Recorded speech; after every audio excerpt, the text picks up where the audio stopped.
Assalamu alaikum, brothers and sisters. Israeli government, the Yahudi, they are going to be a very, very unpredictable government. You will never know, in other words, what they will be doing next. Let's take a look at this video because according to this video, it's saying the ceremony for the third temple has just happened. Basically means they're building the third temple. They are going to be declaring somebody as a Messiah, and that way they will destroy Masjid al-Aqsa, which they are already doing right now as we speak, and eventually claim divinity and rule over the world. Let's take a look at this video first, and then I'll make some important comments. It was always going to be provocative, a visit to a disputed holy site in Jerusalem by a far-right minister. Newly appointed police minister Itamar Ben-Gvir visited the Temple Mount. Temple Mount is open to all. Muslims and Christians come up here, but yes, also Jews, he says. We're deeply concerned by any unilateral actions that have the potential to exacerbate. Israel's current situation is one of constant tension and upheaval.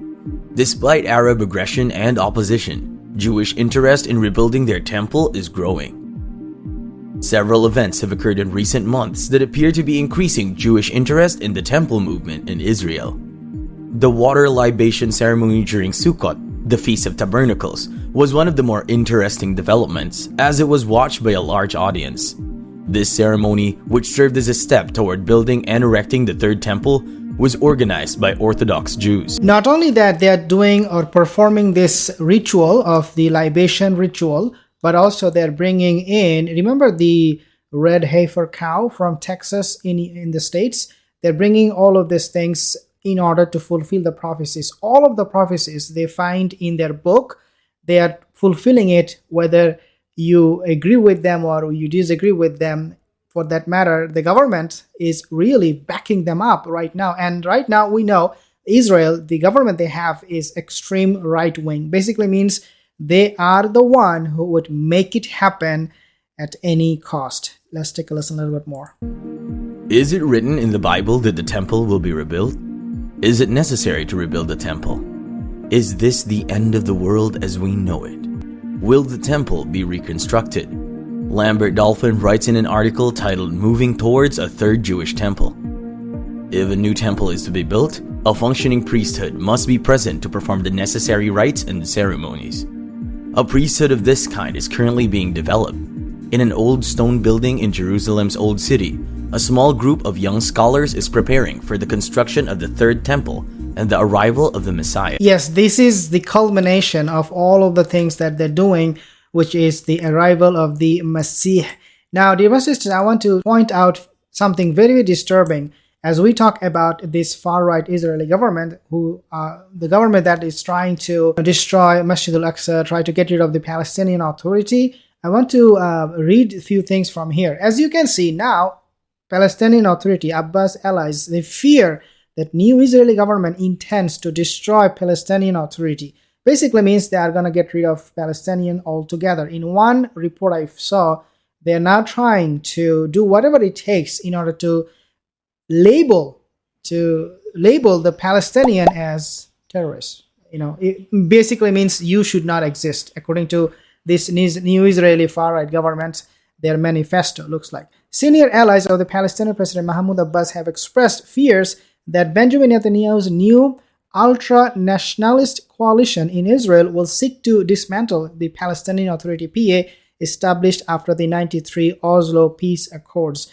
This is what they want to dismantle. This is what they want to get rid of at the moment. As we see, they're waiting. So they're so desperate to receive the Messiah.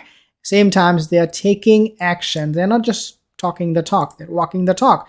The Palestinian Social Development Minister Ahmed Majdalani said members of the government intended to destroy the authority, which administers a degree of self-rule in parts of the West Bank and is considered by Abbas as the institutional building block for a future Palestinian state. Few days ago, Jordanian president, I think, or the king, Abdullah, he said, if we need to go to war, if we need to fight, we will do that. He doesn't say this thing at all. For the first time, he said, because of this new Israeli government, they will try to change the status quo for the Al-Aqsa Masjid. He said, if we need to go to war for that, we will do that against this Israeli government. which I think is just lip service. He's not going to go to war. It is actually the believers, the Muslims, who will suffer the most. Things are changing very, very fast. They already have started, I should say, the rituals in order to bring the Messiah as fast as soon as possible. Let's take a look a little bit more. Jesus says, "There will come a time where it won't matter whether you worship the Father on this mountain or in Jerusalem. The Father seeks true worshippers, those who worship Him in spirit and truth." According to John chapter 4 verses 21 to 24. The temple in which Jesus taught was destroyed in 70 AD and never rebuilt. The temple in Jerusalem is central to Orthodox and conservative Jew religions, and it corresponds with their faith in the Messiah. The third temple is the one that has yet to be built, and many modern Jews yearn for it, especially since their return to the Promised Land after World War II. As we speak about Andrew Tate, how the Freemason, this secret society, if you like, they're planning and plotting against the Muslims. Andrew Tate is now being captured. He's now being detained. He's in jail in Romania. And unfortunately, dear my sisters, a lot of Muslims, they don't understand. The moment you say, La ilaha illallah Muhammad Rasulullah, you are safe from your fellow Muslims. Unfortunately, because of the feminists, the Western liberals, he is still being treated as the villain.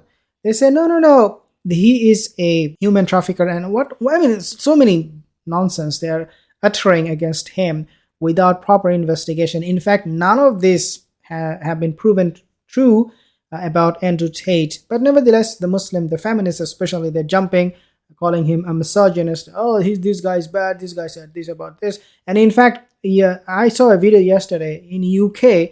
One of the MPs in the parliament, she was raising her voice. She was saying that Andrew Tate must be stopped. In other words, they hand over Andrew Tate to Romania so that in Romania he can be tortured. And we know what they do. We know these things. Subhanallah, we're living at a very, very dangerous time. UK MP, Muslim feminists, non-Muslim feminists, the Western liberals, they're all coming after him. I hope that he will get a fair trial, but that looks like to be very unlikely to happen. The last thing I also want to mention, we have been talking about Saudi Arabia turning into desert. If you remember, Rasulullah said, the hour will not establish until the land of the Arabs will turn into Muruja wa Anhara, luscious green, and there will be a lot of rain. You will see flood. You will see valleys turning into streams of water. And subhanallah, this will be a fulfillment of the end of time hadith that a lot of people, a lot of Muslims, unfortunately, they are not aware of. Few developments I just want to share with you about the end of time, the sign of Qiyamah, the coming of the Mahdi, Ad-Dajjal, Yajuj and Majuj. New here, consider to subscribe. See you in the next video.